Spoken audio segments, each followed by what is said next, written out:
Hello dear students, my name is Ayushi Gupta.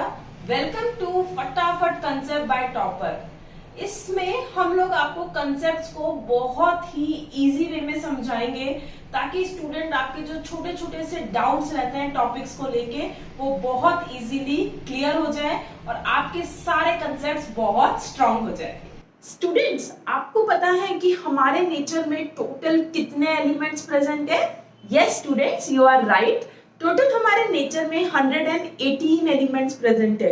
उनमें से भी 98 तो क्या है? Naturally occurring elements.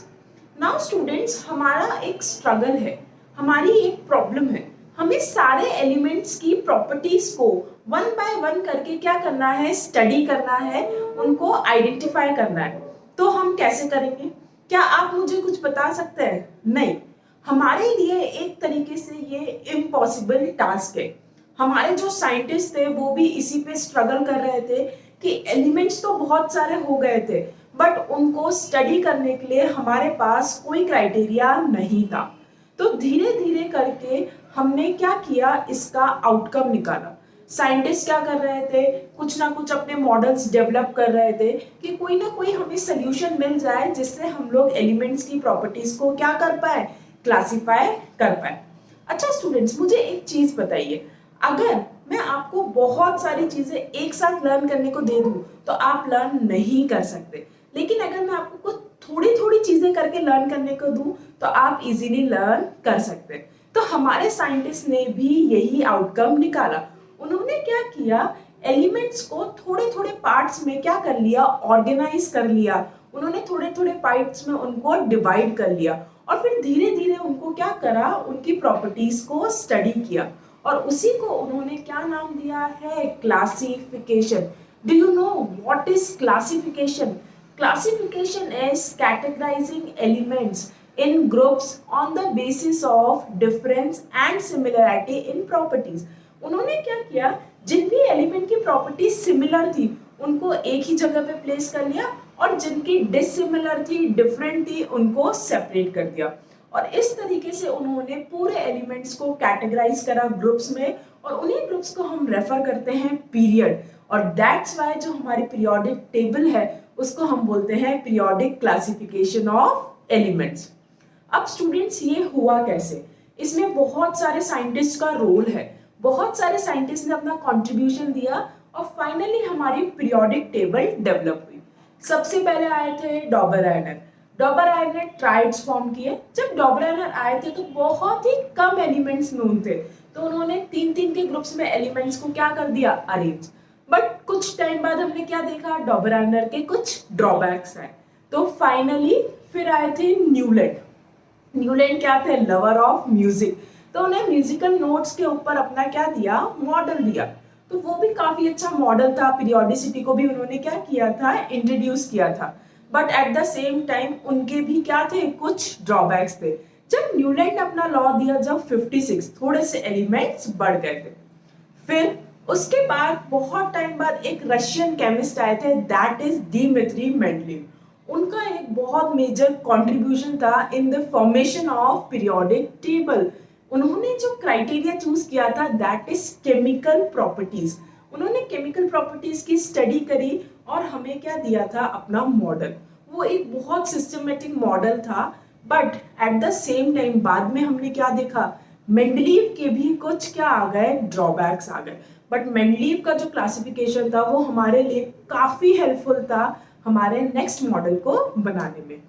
तो एक्चुअली क्या हुआ, जब मेंडलीव के भी कुछ ड्रॉबैक्स आए तो हमें क्या लगा कि एक्चुअली जो प्रॉब्लम है that is in our criteria. तो हेनरी मॉजले एक साइंटिस्ट थे, उन्होंने क्या किया? उन्होंने क्राइटेरिया चेंज करने की कोशिश की। उन्होंने क्या किया? फास्ट मूविंग इलेक्ट्रॉन्स को मेटल से हिट कराया।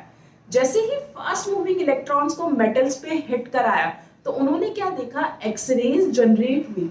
उन्होंने उन एक्सरेज की फ्रीक्वेंसी टेस्ट करी और एटॉमिक नंबर और एक्सरेज की फ्रीक्वेंसी के बीच में एक ग्राफ ड्रॉ किया और वो ग्राफ क्या था स्टूडेंट्स? Straight line.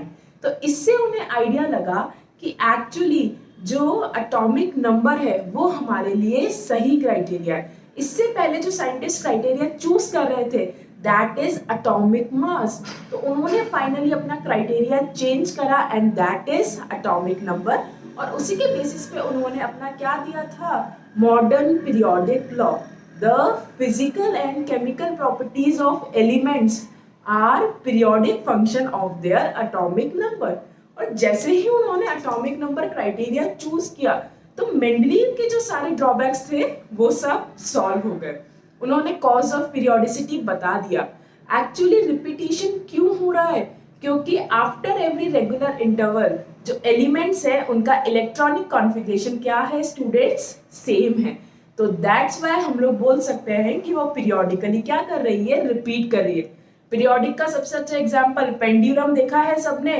पेंडुलम क्या करता है, आफ्टर एवरी रेगुलर इंटरवल उसकी जो रिपीटिशन है वो क्या होती है, रिपीट होती है। तो ये थी हमारी मॉडर्न पीरियोडिक टेबल। 4 साइंटिस्ट ने इसको मिलकर बनाया था, रेंज, वर्नर, बोर एंड बारी, और ये काफी लंबी है इसलिए हम इसको long form of periodic table भी बोलते हैं।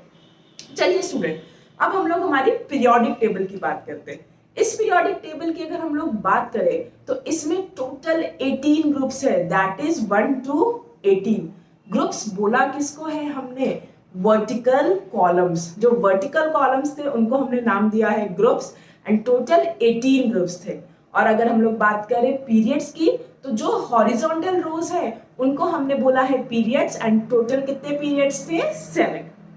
बात करते हैं ग्रुप्स की। ग्रुप्स थे टोटल 1 to 18।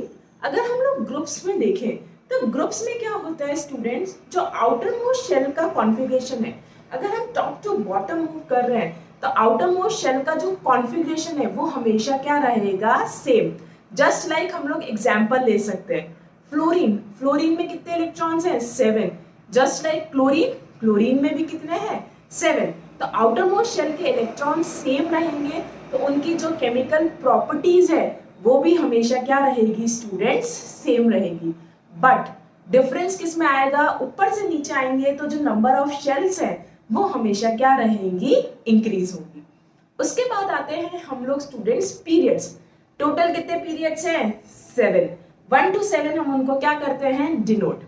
पीरियड्स में जब हम लोग लेफ्ट टू राइट मूव करते हैं ना स्टूडेंट्स, तो क्या होता है, पीरियड में जो शेल्स होती हैं वो तो सेम रहती है, बट जैसे जैसे लेफ्ट टू राइट जाएंगे एटॉमिक नंबर 1 by 1 क्या होता है, इंक्रीज। और एटॉमिक नंबर इंक्रीज होने की वजह से जो वैलेंस इलेक्ट्रॉन्स हैं वो इंक्रीज होंगे, बट शेल्स क्या रहती है, सेम रहती है। और क्या हो रहा है, वैलेंस इलेक्ट्रॉन्स चेंज हो रहे हैं, दैट्स वाई उनकी प्रॉपर्टीज भी क्या करती है, वेरी करती है। तो ये हमारा क्या हो गया about our modern periodic table. I hope ये सबको अच्छे से क्लियर हो गया है। चलिए अब हम लोग देखते हैं कि जो हमारी टेबल है उसको भी हमने बहुत सारी फैमिलीज में क्या किया है, डिवाइड किया है। फर्स्ट ग्रुप की अगर स्टूडेंट्स हम लोग बात करें तो उनको हम बोलते हैं एल्कली मेटल्स, क्योंकि जनरली जो फर्स्ट ग्रुप के एलिमेंट्स है वो बहुत स्ट्रॉन्ग बेसिस फॉर्म करते हैं, दैट आर एल्कलीज, और मेटेलिक नेचर है तो उनको बोलते हैं एल्कली मेटल्स। सेकेंड ग्रुप के एलिमेंट्स को हमने क्या बोला है, alkaline earth metals. Alkaline earth metals क्यों, क्योंकि वो भी बेसिक नेचर के हैं और अर्थ से हमें क्या हो रहे हैं, ऑब्टेन हो रहे हैं, दैट्स वाई हमने उनको नाम दिया है एल्कलाइन अर्थ मेटल्स। जो हमारा 18th ग्रुप है, last group, do you know, उसको हम बोलते हैं नोबल गैसेस। नोबल गैसेस क्यों बोल रहे हैं, क्योंकि वो किसी से भी रिएक्ट नहीं करती है, बहुत कम अमाउंट में होती है, तो उनको हम बोलते हैं नोबल गैसेस। 17 ग्रुप, उसको हम बोलते हैं हेलोजेंस।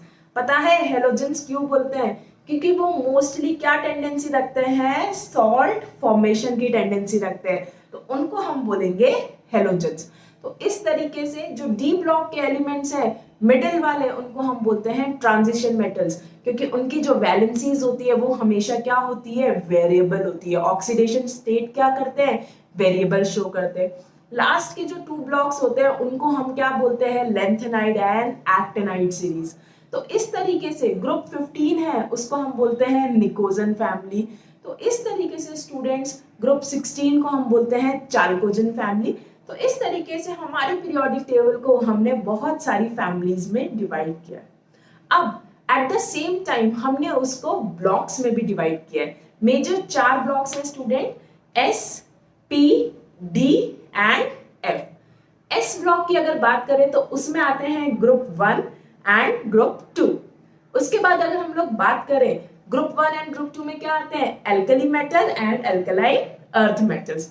ग्रुप अपन बात करें P ब्लॉक की, तो P ब्लॉक में आते हैं हमारे group 13 to group 18।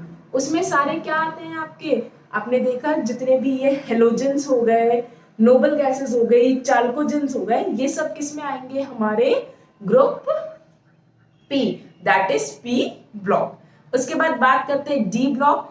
D block में सारे स्टूडेंट्स क्या आएंगे, ट्रांजिशन मेटल्स, जिनकी भी वेरिएबल ऑक्सीडेशन स्टेट है। एट द एंड जो लास्ट की 2 लाइंस हैं दैट इज F ब्लॉक, और जो जितनी भी लेंथेनाइड एंड एक्टिनाइड सीरीज है वो आती है हमारी F ब्लॉक में। तो ये स्टूडेंट्स हमारी overall long form of periodic table है। इसमें आप लोग देख रहे हैं प्रॉपर्टीज का क्या हो रहा है, रिपीटिशन हो रहा है, and that is it's periodicity. तो इस तरीके से हमने ग्रुप्स में, पीरियड्स में एलिमेंट्स को क्लासिफाई किया और बहुत इजी तरीके से उनकी क्या करी है, स्टडी करी है। Thank you. So students, for more such फटाफट concept, please like and share our channel. Please subscribe it and do not forget to join our Telegram link. Thank you.